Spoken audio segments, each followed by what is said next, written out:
Hello students, MDS university BA part 1 अर्थशास्त्र के paper second भारतीय आर्थिक चिंतन का जो सेकेंड चैप्टर है उसके टॉपिक्स हैं कौटिल्य और शुक्र के अनुसार अर्थशास्त्र की परिभाषा एवं क्षेत्र, आधारभूत मान्यताएं, जिसमें आपको पढ़ना है एकात्मक मानव या एकात्म मानव, समग्र विवेकशीलता, धर्म आधारित अर्थ रचना और पुरुषार्थ चतुष्ट है। इसको हम इंग्लिश में बोलेंगे definition and scope of economics according to Kautilya and Shukra, basic assumptions, integral man, integrated rationality, dharma based economic structure and 4 पुरुषार्थास।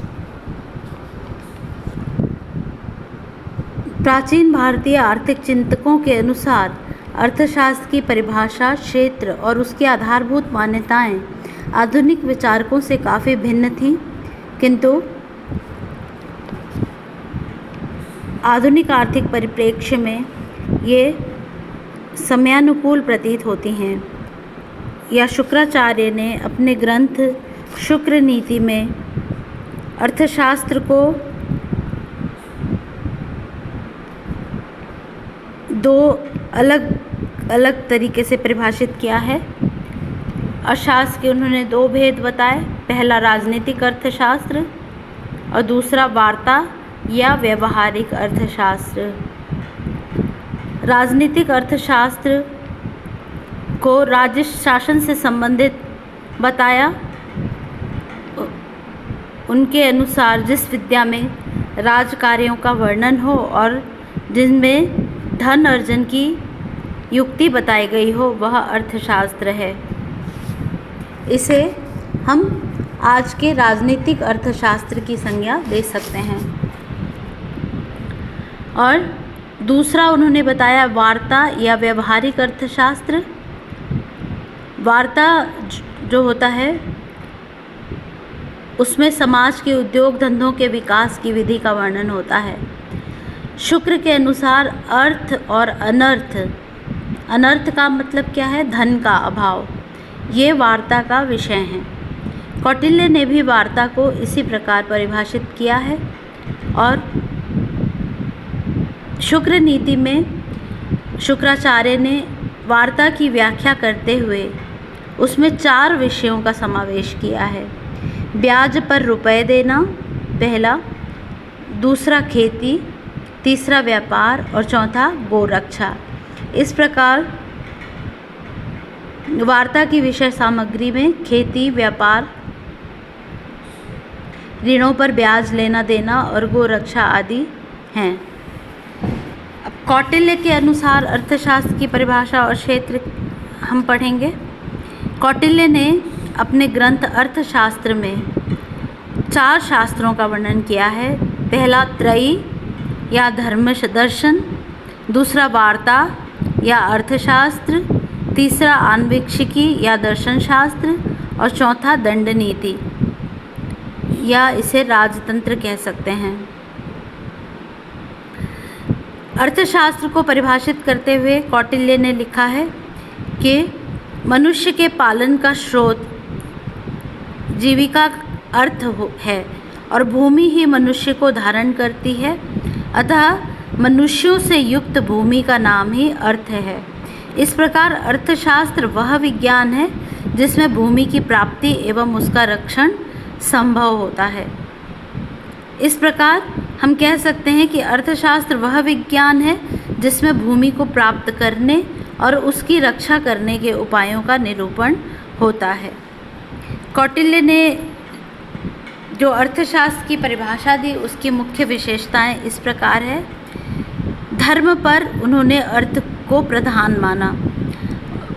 उन्होंने स्पष्ट लिखा है सुखस्य मूलम धर्मः, धर्मस्य मूलम अर्थः, अर्थस्य मूलम राज्यम। अर्थात सुख का मूल धर्म है, धर्म का मूल अर्थ है और अर्थ का मूल राज्य है। कौटिल्य के अनुसार संसार में धन के अधीन ही धर्म और काम होते हैं। इस प्रकार धन को उन्होंने धर्म पर प्रधानता दी और अर्थशास्त्र को पुरातन नीति विज्ञान, धर्मशास्त्र और परंपराओं से मुक्त करके व्यवहारिक भौतिक जगत के धरातल पर लाने का सफल प्रयास किया। और दूसरी बात उनकी अर्थ विशेषता क्या है? अर्थशास्त्र और दंड नीति का घनिष्ठ संबंध होता है। कौटिल्य ने जहाँ एक और अर्थशास्त्र को धर्मशास्त्र पृथक किया, दूसरी ओर अर्थशास्त्र को दंड नीति का अविभाज्य अंग बताया। कौटिल्य ने बताया कि दंड नीति का संबंध 4 बातों से होता है। जो वस्तु प्राप्त नहीं हो सकती उसे प्राप्त करना, जो वस्तु प्राप्त हो चुकी उसका रक्षण करना, जो वस्तु उचित रूप से रक्षित है उसकी वृद्धि करना, और वृद्धि से जो प्राप्त हो उसे उचित कार्यों में लगाना। उस प्रकार कौटिल्य के अनुसार ऐसी वस्तु भूमि ही है जो दंड नीति द्वारा राजा प्राप्त करते हैं, और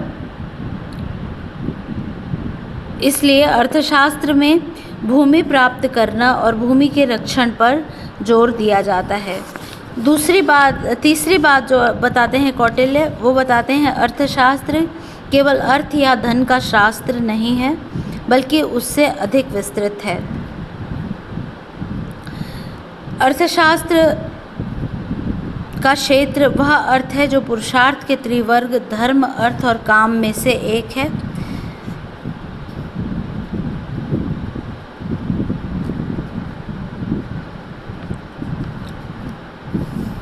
कौटिल्य का अर्थशास्त्र दंड नीति का एक अविभाज्य अंग था और वार्ता से उसका क्षेत्र अधिक व्यापक है। कौटिल्य के अनुसार अर्थशास्त्र के विषय, सामग्री और क्षेत्र के अंतर्गत वे सब क्रियाएं आती हैं जो मनुष्य द्वारा नई भूमि की प्राप्ति और उसके संरक्षण से संबंधित है। क्योंकि दंड नीति इन 2 विषयों तक सीमित थी, अतः कौटिल्य ने भी अर्थशास्त्र को केवल 2 विषयों तक सीमित रखा, जो कि परिरक्षित है उसका संवर्धन और जो वृद्धि से प्राप्त हुआ है उसे उचित कामों में लगाना। अब हम पढ़ते हैं अब मैं आपको प्राचीन अर्थशास्त्र की आधारभूत मान्यताओं के बारे में बताती हूँ। प्राचीन आर्थिक विचारक अर्थशास्त्र को पृथक विषय नहीं मानते थे। अर्थशास्त्र का अध्ययन धर्म, दर्शन, राजनीति आदि विषयों के साथ साथ ही किया जाता था, ताकि आर्थिक जीवन का संचालन नैतिक और धार्मिक उपदेशों के अनुसार होता रहे। मनुष्य का जीवन भौतिकवादी न होकर धर्मपरायण, सरल और आदर्शवादी था। यही कारण है कि अर्थशास्त्र की मान्यताएं इस प्रकार थीं। पहला, एकात्मक मानव या इंटीग्रल मैन। ये जो आपके प्रश्न पत्र होता है उसमें 2 नंबर, 4 नंबर और 20 नंबर के क्वेश्चन आते हैं। तो जो आप पिछले वर्षों का प्रश्न पत्र उठा के देखेंगे तो एकात्मक मानव या इंटीग्रल मैन और इंटीग्रेटेड रैशनैलिटी या समग्र विवेकशीलता, धर्म आधारित अर्थ रचना और पुरुषार्थ चतुष्टय, इन सब पर 4 मार्क्स के क्वेश्चंस बहुत ज़्यादा आते रहे हैं। तो एकात्मक मानव की हम अगर व्याख्या करें तो जैसा कि पश्चिमी विचारक एक आर्थिक मानव की कल्पना करते थे जो अपने निर्णय मात्र वित्तीय और भौतिक संपत्ति के रूप में हानि लाभ की भावना पे किया करता था, जो पूंजीवाद पर आधारित थी यह धारणा। उसके विपरीत जो भारतीय प्राचीन आर्थिक चिंतकों ने एकात्म मानव की या एकात्मक मानव या इंटीग्रल मैन की कल्पना की। मनुष्य अपनी जैविकीय और भौतिकीय आवश्यकताओं की पूर्ति के लिए यंत्रवत काम करने वाली मशीन नहीं होता, और उसके अतिरिक्त वे मानव जीवन को समग्रता की दृष्टि से देखते थे और व्यक्ति के कल्याण के लिए धर्म, दर्शन, नीतिशास्त्र, अर्थशास्त्र और राजनीति को आवश्यक मानकर चलते थे।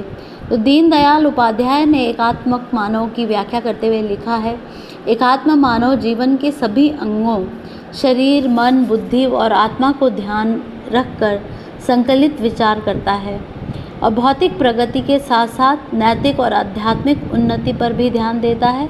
वह जीवन में 4 पुरुषार्थों धर्म, अर्थ और काम और मोक्ष के अनुसार विचार करता है। मनुष्य, परिवार, राष्ट्र और उससे भी परे जाकर परमेश्वर से तादात्म्य स्थापित करने वाला मानव एकात्म मानव कहलाता था। अब हम समग्र विवेकशीलता की बात करते हैं। भारतीय आर्थिक चिंतन आर्थिक विवेकशीलता के विरुद्ध समग्र विवेकशीलता पर विचार करता है। समग्र विवेकशीलता का तात्पर्य है समग्र, समन्वित व संतुलित दृष्टिकोण। भारतीय दर्शन के अनुसार वह आर्थिक प्रणाली सर्वोत्तम होती है जो व्यष्टि व समष्टि के बीच उचित समन्वय बनाकर रख सके। आर्थिक क्षेत्र में एक सीमा तक स्वतंत्रता एवं स्वहित की प्रेरणा का महत्व होता है, किंतु इसे नैतिक मूल्यों और वैधानिक प्रावधानों के माध्यम से सार्वजनिक हित में नियमित और निर्देशित किया जाना चाहिए। अतः हमारी आर्थिक संरचना इस प्रकार की होनी चाहिए जिसमें निजी उद्यम के साथ साथ सामाजिक नैतिक नियंत्रण भी रहे। जीवन के समस्त पहलू आर्थिक, सामाजिक, धार्मिक, राजनीतिक, आध्यात्मिक व पर्यावरण के परस्पर पूरक संबंधों पर जीवन में ध्यान रखा जाए। एक समग्रता का संतुलन जीवन में होना चाहिए। इसे हम समग्र विवेकशीलता कहते हैं। अब हम धर्म आधारित आर्थिक संरचना की बात करते हैं। प्राचीन अर्थशास्त्र की तीसरी मान्यता धर्म आधारित अर्थरचना है, जिसमें आर्थिक जीवन में धर्मपरायणता का तत्व महत्वपूर्ण था। पाश्चात्य अर्थशास्त्री एडम स्मिथ ने अर्थशास्त्र को धन का विज्ञान माना, लेकिन भारतीय चिंतन अर्थशास्त्र का अध्ययन धर्मशास्त्र के नियमों व मर्यादाओं के अनुसार करने पर बल देता है।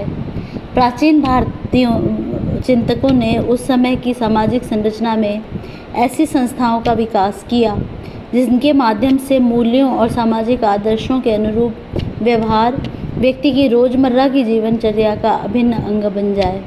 जैसे 4 पुरुषार्थों की कल्पना, वर्णाश्रम व्यवस्था, संयुक्त परिवार प्रणाली, शिक्षा की गुरुकुल प्रणाली, विभिन्न प्रकार के यज्ञ, दान दक्षिणा, पुनर्जन्म, कर्मफल, प्रकृति के प्रति मातृभाव, ट्रस्टीशिप, दया, परोपकार, त्याग, स्नेह, सहयोग, सहभागिता व सर्व कल्याण के गुण धर्माधारित आर्थिक संरचना की विशेषताएं हैं। आज की व्यक्तिवादिता व स्वार्थ के युग में यह संकल्पना अत्यधिक प्रासंगिक है। पुरुषार्थ चतुष्टय की बात हम करें तो भारतीय मनीषियों ने मनुष्य के पुरुषार्थ को 4 श्रेणियों में रखकर मानव जीवन को अनुशासित करने का प्रयत्न किया है। भारतीय परंपरा में 4 पुरुषार्थ माने गए हैं: धर्म, अर्थ, काम और मोक्ष। मनुस्मृति, विष्णु पुराण, अमरकोश, महाभारत आदि में पुरुषार्थ चतुष्टय का वर्णन है। धर्म, अर्थ व काम को त्रिवर्ग मानते हुए काम से श्रेष्ठ अर्थ व अर्थ से श्रेष्ठ धर्म को माना गया। धर्म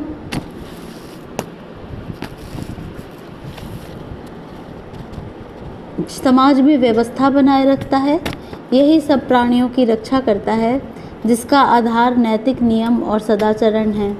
ऋग्वेद के अनुसार धर्म सृष्टि संचालक, सुकृत्य और नियमबद्ध व कल्याणकारी कर्म है। अर्थ जीवन यात्रा में अर्थ की अग्रणी भूमिका होती है। अर्थ शब्द का अभिप्राय है गति, अर्थात जिससे जीवन गतिमान होता है वही अर्थ या धन है। शास्त्रों में मनुष्य की सुख सुविधाओं का मूल धर्म व धर्म का मूल अर्थ को माना गया है। काम, यह तीसरा पुरुषार्थ है। काम का शाब्दिक अर्थ इच्छित वस्तु को चाहना होता है। काम्यते जनेरेति कामः सुखः, अर्थात वह सुख जिसकी कामना मनुष्यों द्वारा की जाए वही वास्तव में काम है। काम के प्रधान लक्षण इंद्रिय सुख तथा काम भावना है। मनुष्य की सभी वासनाजन्य प्रवृत्तियाँ, आसक्ति मूलक वृत्तियाँ और समस्त कामनाएं काम के अंतर्गत आती है। महाभारत के शांति पर्व के अनुसार आनंद में पूर्णतः लिप्त रहना ही काम है। काम का अतिरेक महान दुर्गुण है, अतः काम के वशीभूत होकर धर्म नहीं छोड़ना चाहिए। कौटिल्य ने अपने अर्थशास्त्र में लिखा है, धर्म और अर्थ को बिना बाधा पहुँचाए काम का पालन करना चाहिए। मोक्ष की बात हम करें तो यह चौथा पुरुषार्थ है, यह अंतिम सोपान है जिसको प्राप्त करने में मानव वृद्धावस्था में संलग्न रहता है और इसे आध्यात्मिक जीवन का अंतिम और चरम लक्ष्य माना गया है, क्योंकि मनुष्य का आध्यात्मिक और धार्मिक जीवन मोक्ष मार्ग पर अग्रसर होकर ही प्रकाशमान होता है। मनुष्य की सांसारिक सुखों को छोड़कर पारलौकिक सुख की कामना तृप्त करने के लिए मोक्ष प्राप्ति का उद्देश्य जीवन मृत्यु के बंधनों से मुक्ति पाना है या आत्मज्ञान की पूर्णता ही मोक्ष या ब्रह्म प्राप्ति है। यह आत्मा और परमात्मा में एकाकार होने की स्थिति उत्पन्न होने पर जब परम आनंद की अनुभूति होती है तो मोक्ष की कल्पना साकार होती है। इस प्रकार धर्म, अर्थ, काम और मोक्ष ये 4 पुरुषार्थ जीवन में माने गए हैं। अब इसमें जो है अनेक तरीके के प्रश्न बन सकते हैं, जैसे कौटिल्य के अर्थशास्त्र की परिभाषा बताइए, शुक्र के अर्थशास्त्र की परिभाषा बताइए, फिर 4 पुरुषार्थों की व्याख्या कीजिए, एकीकृत और इन पर टिप्पणियाँ बहुत इम्पॉर्टेंट हैं। समन्वित मानव या एकात्म मानव दोनों एक ही चीज़ हैं। इंटीग्रल मैन, समन्वित मानव, एकात्म मानव, ये सब एक ही चीज़, एक के भिन्न भिन्न नाम हैं। इसमें जो है एकीकृत विवेकशीलता या समग्र विवेकशीलता, ये भी दोनों समान चीज़ें हैं। तो एक 4 पुरुषार्थ, ये सब में टिप्पणी बहुत इम्पॉर्टेंट है कि 4 पुरुषार्थ, एक समग्र विवेकशीलता, एकीकृत विवेकशीलता, इस तरह से प्रश्न पूछे जाते हैं। फिर धर्म आधारित आर्थिक संरचना व 4 पुरुषार्थ, इसके ऊपर भी टिप्पणी लिखने के लिए आ सकती है। तो यह इस सेकंड चैप्टर के बारे में अब बस इतना ही। अब हम अगले भाग में मनु, शुक्र और कौटिल्य के अनुसार अर्थशास्त्र के बारे में परिभाषाएं और उनके कॉन्सेप्ट्स को पढ़ेंगे।